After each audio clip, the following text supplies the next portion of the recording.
moment Harlow Vane's suitcase hit the marble floor of the Ashton Grand's penthouse suite, she understood that this had never been a vacation. Gideon's mother had thrown it. Not dragged it to the door, not set it outside with a note, thrown it. Evelyn Vane, 63 years old, wearing a cream Chanel blazer and pearl drop earrings, had picked up that suitcase with both hands and dropped it from the top of the luggage rack so hard the latch cracked open and Harlow's folded clothes spilled across the floor like evidence of something shameful. "This room is for family," Evelyn said. Harlow stood very still. She had been married to Gideon Vane for 6 years. She had his last name and his children's photographs on her phone and a drawer in this suite that she had been using since their first anniversary trip. None of that seemed to matter right now. Behind Evelyn, Harlow's father-in-law, Rutherford Vane, 68, founder and chairman of Vane Capital Group, stood at the window with his hands folded behind his back, looking out at the Atlanta skyline as though none of this was happening. He had that talent, the ability to be present and absent at the same time. Harlow had noticed it at their first dinner together. She had spent 6 years learning not to mistake it for neutrality. "She is family, Mother." Gideon said it from the doorway. His voice was flat. He did not move to help pick up her clothes. Evelyn turned to look at her son, and something passed between them. A look Harlow had seen before, the kind that had its own private language, developed over decades, and then Gideon looked away. Toward the window, toward his father, toward anything that was not his wife kneeling on the floor collecting her things. Harlow gathered her clothes slowly. She did not cry. She had stopped crying in front of this family approximately 4 years ago, after she realized that her tears read to them as confirmation, proof that she was exactly as fragile as they needed her to be. She zipped what she could of the broken suitcase. She stood up. She looked at Evelyn and then at Gideon and then at Rutherford's back, still turned to the window. "I'll be downstairs," she said. Nobody answered. That was the weekend everything started to come apart in the open. What had been coming apart in private had been happening much longer. Harlow Prescott Vane was 36 years old. She had met Gideon at a fundraiser 7 years earlier, when she was 39 months into building something that most people in the room that night would not have understood if she'd explained it. She didn't explain it. She had learned early that there was a version of silence that looked like modesty and functioned like armor, and she wore it well. Gideon was 39 then, handsome in the way that men from old money are sometimes handsome, not because of anything they've done, but because of posture, grooming, and the unconscious ease of someone who has never had to wonder whether they belonged in a room. He was charming. He was attentive. He laughed at the right moments and asked questions that sounded like genuine curiosity. He never asked what she did for work. She noticed. She let it go. They were engaged within a year, married 6 months after that. Rutherford had given a toast at the wedding that was, in the most technical sense, about Harlow, and yet somehow managed to be entirely about the Vane family legacy. She had smiled through all of it. The photographer caught the smile. It looked real. What the photographer did not catch was the moment afterward, when Evelyn had leaned close and said, quietly and without malice, as though she were simply stating a known fact, "Gideon has always needed someone steady, someone to support him while he builds what his father started." Harlow had nodded. She had already been building for 3 years before she met Gideon. She was still building. She had simply stopped mentioning it. The thing about Vane Capital Group was that it was not technically as healthy as it looked. Harlow had figured this out in year 2 of their marriage, when Gideon started coming home late with a specific kind of quiet. Not the tired quiet of a man who had worked hard, but the wound-up quiet of a man who had been managing something he didn't want to name. She had asked, twice. He had said deal stuff both times and changed the subject. She had other ways of paying attention. Vane Capital Group was a private equity firm founded by Rutherford in 1987. In its prime, it had managed close to $4 billion in assets and had stakes in 14 portfolio companies across logistics, hospitality, and commercial real estate. It was the kind of firm that still ran on relationships, reputation, and the assumption that the Vane name would open any door that needed opening. The problem with firms like that was what happened when the name stopped being enough. By the time Harlow started paying close attention, 3 of those 14 portfolio companies had been quietly sold off. The hospitality division was carrying debt that the quarterly reports described with impressive creativity as restructuring investment. The flagship logistics company, Meridian Freight, was operating on margins so thin they were nearly invisible. And Gideon, who had been brought in as co-managing director at his father's insistence, was spending an increasing amount of his time on the phone with a woman named Solange. Harlow knew about Solange, the way you eventually know things you've been trying not to know, not in a single moment, but in the accumulation of small details that stopped being explainable any other way. The perfume on his collar that was not hers, the way he angled his phone when he typed, the business trips to cities where, she later confirmed, no business had actually been conducted.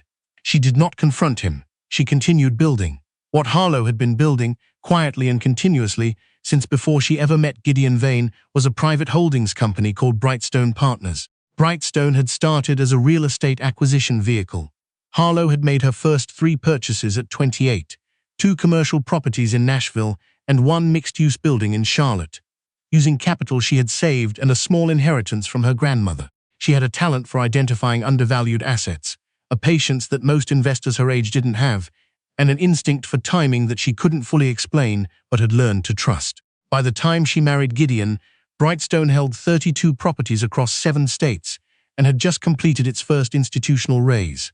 By year 3 of the marriage, Brightstone had expanded into private credit, lending directly to mid-market companies that couldn't access traditional bank financing. It was a less visible business than real estate, but it was where the serious returns were, and Harlow had the relationships and the risk discipline to do it well.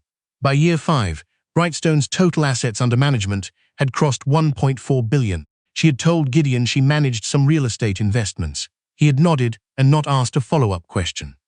His mother had once described Harlow to a friend within earshot as a property manager, I think. Harlow had let it stand. The Brightstone board knew everything, of course. Her CFO, her general counsel, her 2 managing partners, they knew exactly what Brightstone was and what Harlow had built.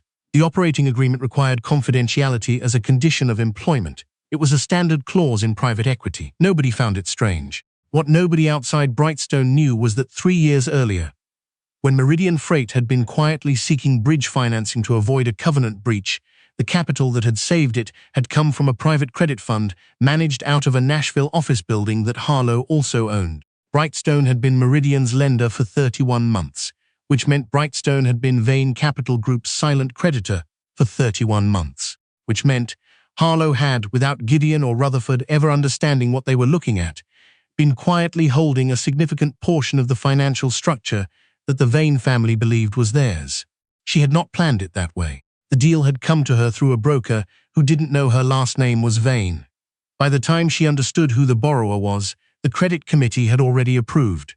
She had recused herself from the vote and disclosed the conflict to her board. She had not disclosed it to her husband. She told herself it was because the information was proprietary. She told herself a lot of things in year 3. The Atlanta weekend was in April. By June, Gideon asked for the divorce. He did it on a Tuesday evening in the kitchen of their house in Buckhead, while Harlow was making coffee. He had clearly rehearsed what he was going to say. She could tell by the way he stood, weight shifted slightly forward, the posture of someone who has run the conversation in their head enough times to feel prepared for it. He said he had been unhappy for a long time. He said they had grown apart. He said he thought they both deserved something better, and he used the word both with a precision that suggested he was aware of how it sounded and had chosen it deliberately. He did not mention Solange. Harlow turned off the coffee maker. She looked at him for a moment, not at what he was performing, but at what was underneath it, the slight tension in his jaw, the way he was holding his hands open at his sides as though demonstrating that he wasn't hiding anything. "Okay," she said. He blinked. He had expected more. "Okay," she said again. "We can talk to attorneys this week." She picked up her phone and went to the living room. She heard him stay in the kitchen for a long moment before he walked upstairs. She sat in the quiet of the living room and looked at her phone without seeing it. She was not numb. She had not expected the word okay to come out of her mouth either. But something in her had known for months that whatever this marriage had been was already over, and saying it out loud was just the paperwork. What she felt, sitting there, was not devastation. It was something closer to clarity. The attorneys moved quickly. Gideon's lawyer was a man named Pickett, senior partner at a downtown firm, expensive and thorough. Harlow's was a woman named Okonkwo, who had represented 3 other women in similar circumstances over the past decade, and had, in each of those cases, achieved outcomes that Gideon's attorneys were not prepared for. Gideon wanted a clean split. He wanted the house in Buckhead, which he said he had been the primary financial contributor to maintaining. He wanted his stake in his parents' investment accounts, which were technically held in a family trust. He wanted, and this was the part his attorney delivered with a careful straightening of his tie, a portion of Harlow's real estate business, which he believed to be worth somewhere in the range of $4 to $6 million. Okonkwo had listened to all of this across the conference table without writing anything down. "I'll need Brightstone's full financials disclosed in Discovery," she said. Pickett had said that was reasonable. What was not reasonable, from Gideon's perspective, was what the Discovery revealed.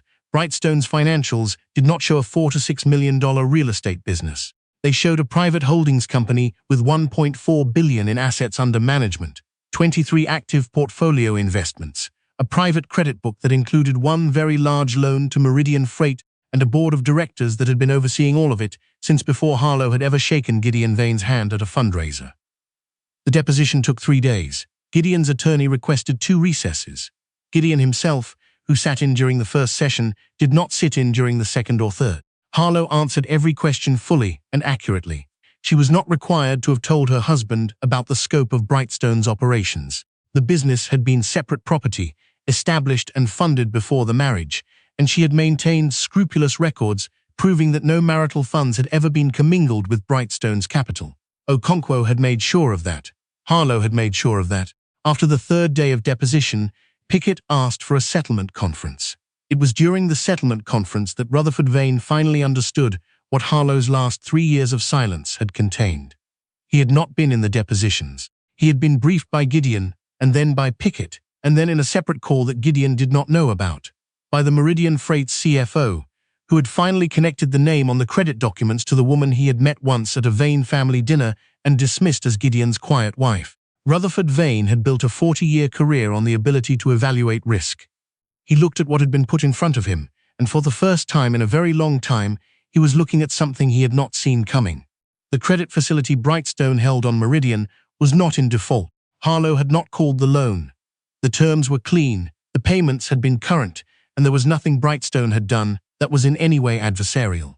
But the facility included standard covenant provisions, and among those provisions was a change of control clause. If Meridian's ownership structure changed materially, if, for instance, Vane Capital were to restructure or recapitalize in a way that altered control of Meridian, Brightstone would have the right to accelerate the loan. A loan of that size, called in full without warning, would not be something Meridian could absorb, not in its current state, not without either a significant equity injection or a fire sale of assets. Rutherford knew this.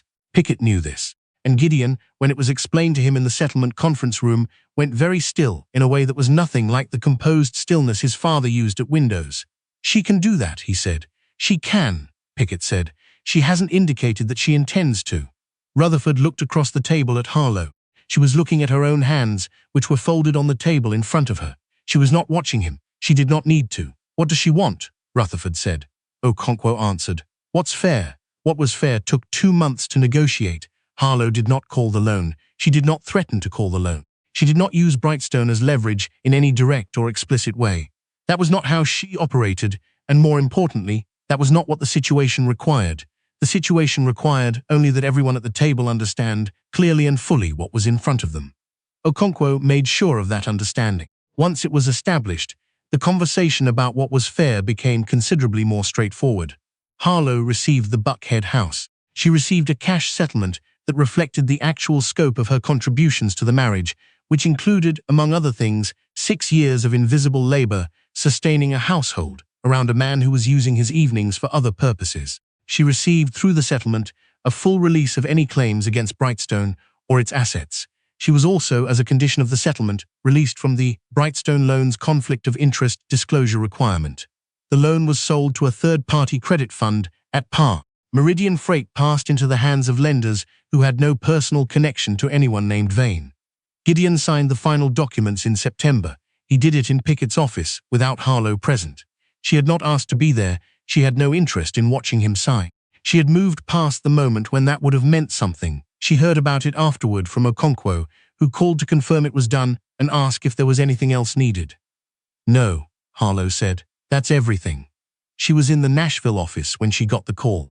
Her CFO was in the next room, running numbers on a new acquisition. Through the glass partition, she could see him gesturing at something on the whiteboard, one of those energetic explanations he gave when he was excited about a deal. She watched him for a moment before she went back in. The city was doing what it did in September, the late afternoon light, turning the buildings a kind of copper that never failed to feel, to her, like something just beginning. She heard, later through people who knew people, what the months after the divorce looked like for Gideon and his family. Meridian Freight's new lenders were not patient in the way Brightstone had been patient.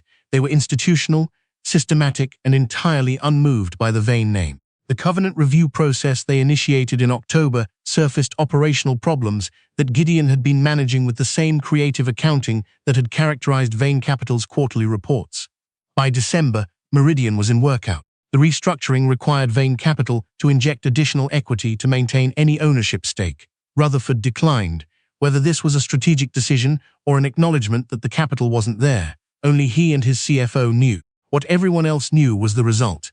Vane Capital's stake in Meridian was diluted to below 20%, then bought out entirely in February at a number significantly below what it had been carried on the books. Rutherford Vane gave an interview to a business journal in March in which he described the situation as a portfolio evolution. The journalist who wrote it up was careful. The headline was accurate and said almost nothing. Gideon, as far as Harlow knew, was still with Solange. She had not asked. She had asked herself once whether she felt anything about that, and the answer had been so genuinely nothing that it surprised even her. Evelyn Vane had sent a text message in November. It said, "I hope you're well." Nothing else. Harlow had read it, put the phone down, and not responded, not out of cruelty. There was simply nothing she wanted to say to that woman that would have been kind enough to be worth saying. The following spring, Brightstone closed a new fund. The raise had taken 14 months and involved institutional investors from 7 states, 2 pension allocators, and 1 family office that had taken 3 meetings to commit and then committed significantly more than projected. The closed dinner was in Nashville, at a restaurant Harlow had reserved privately, and the people around that table were the ones who had made it possible. Her CFO, her managing partners, her general counsel, the IR team, a handful of the investors who had been with Brightstone long enough to have seen what it was before it was what it had become. There were no speeches. Harlow did not like speeches at events like this. She raised a glass and said what she actually meant, which was that she was grateful, and that the work had mattered, and that she was looking forward to whatever came next. She meant all of it. Afterward, walking back to her car through the April evening, she passed a hotel she had stayed at once, years ago, at a fundraiser where she had met a man who had never asked what she did for work. The entrance was lit up. A few people in evening clothes were moving in and out. Whatever was happening inside had nothing to do with her. She kept walking. She had learned something in 6 years of marriage that she had suspected before it but never tested fully, that the version of herself she had kept quiet, the part of herself she had folded and set aside out of some instinct toward accommodation, had not gone anywhere. It had been there the whole time, running numbers, building positions, managing risk, doing the work. She had not needed anyone to see it, to make it real. The late afternoon light was long and copper-colored, the kind of evening that felt like something opening rather than something ending. She thought about the new fund, about the deals she already had in pipeline, about the acquisition her CFO had been working through on the whiteboard the day Okonkwo called to say the papers had been signed. She got in her car. She pulled up the acquisition memo on her phone and read it in the parking garage until she was ready to go home. She had things to build.